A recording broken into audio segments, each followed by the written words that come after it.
ಈ ಮಕರ ರಾಶಿಯವ್ರದ್ದು ಯಾವ ರೀತಿ ಫಲ ಇದೆಯಪ್ಪ ಅಂತಂದರೆ, ಧನುರಾಶಿ ಆದ ತಕ್ಷಣ ಮಕರ ಮತ್ತು ಕುಂಭ ಮೀನ ಈ 3 ರಾಶಿಗಳು ಸಹ ಇದೆ. 26ರ ಮಕರ ರಾಶಿಯವ್ರದ್ದು ಯಾವ ರೀತಿ ಇದೆಯಪ್ಪ ಅಂತಂದರೆ, ನಿಮಗೆ ಈ 6 ತಿಂಗಳ ಕಾಲ ಮಕರ ರಾಶಿಯವರಿಗೆ ತುಂಬ ತೊಂದರೆ ಇದೆ.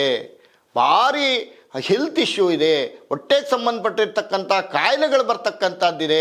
ಸುಮ್ಮನೆ ಹೊಟ್ಟೆ ನೋವು ಶುರುವಾಗುತ್ತೆ, ಒಂಥರ ಗ್ಯಾಸ್ಟ್ರಿಕ್ ಥರ ಆಗ್ಬಿಟ್ಟು ಇರಕ್ಕೂ ಆಗೋದಿಲ್ಲ. ಈ ಥರ ಸಮಸ್ಯೆಗಳು ಶುರುವಾಗ್ತಾ ಇದೆ ಮಕರ ರಾಶಿಯವರಿಗೆ.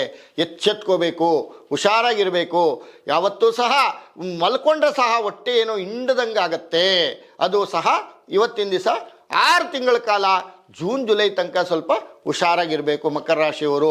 ಇಲ್ಲ ಅಂತಂದರೆ ಸ್ವಲ್ಪ ಪ್ರಾಣಕ್ಕೆ ತೊಂದರೆಗಳಿರುತ್ತೆ.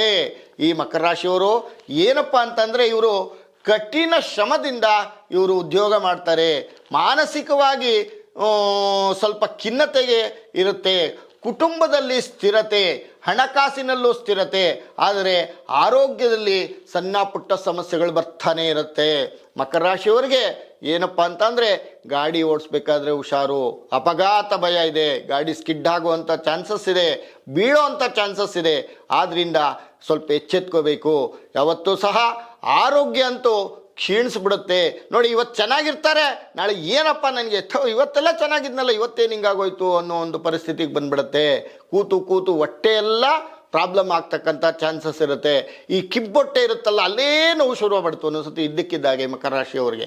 ಅದರಿಂದ ಆದಷ್ಟು ಸ್ವಲ್ಪ ಖಾರವನ್ನು ಕಡಿಮೆ ಮಾಡಿ, ಸ್ವಲ್ಪ ತಂಪಾದ ಪಾನೀಯಗಳನ್ನ ಕುಡೀರಿ, ನೀರು ಸ್ವಲ್ಪ ಜಾಸ್ತಿ ಕುಡೀರಿ, ಒಳ್ಳೆಯದಾಗತ್ತೆ.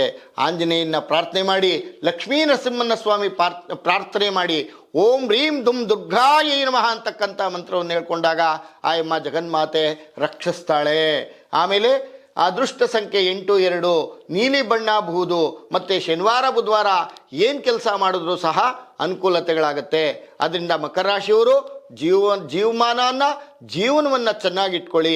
ಮಾತಿನಿಂದ ವಾಕ್ಸ್ಥಾನ ರಾಹು ಇದ್ದಾನೆ. ಏನೋ ಮಾತಾಡಕ್ಕೆ ಹೋದಿ ನೀವು ದುಶ್ಮನಾಗ್ಬಿಡ್ತೀರಾ, ಏನೋ ಒಳ್ಳೇದು ಹೇಳಕ್ಕೆ ಹೋದ್ರು ಸಹ ಕೆಟ್ಟದ್ದಾಗ್ಬಿಡುತ್ತೆ. ಅದರಿಂದ ಮೌನವಾಗಿದ್ಬಿಡಿ ಮಕರ ರಾಶಿಯವರು. ಜುಲೈ ತನಕ ಯಾವ ತೊಂದರೆನೂ ಇರೋದಿಲ್ಲ. ವಿಶೇಷವಾಗಿ ಲಕ್ಷ್ಮೀ ನರಸಿಂಹ ಮತ್ತು ಆಂಜನೇಯನ ಪ್ರಾರ್ಥನೆ ಮಾಡಿಕೊಂಡಾಗ ಮಕರ ರಾಶಿಯವರಿಗೆ ಅನುಕೂಲ ಆಗ್ತಕ್ಕಂಥದ್ದು.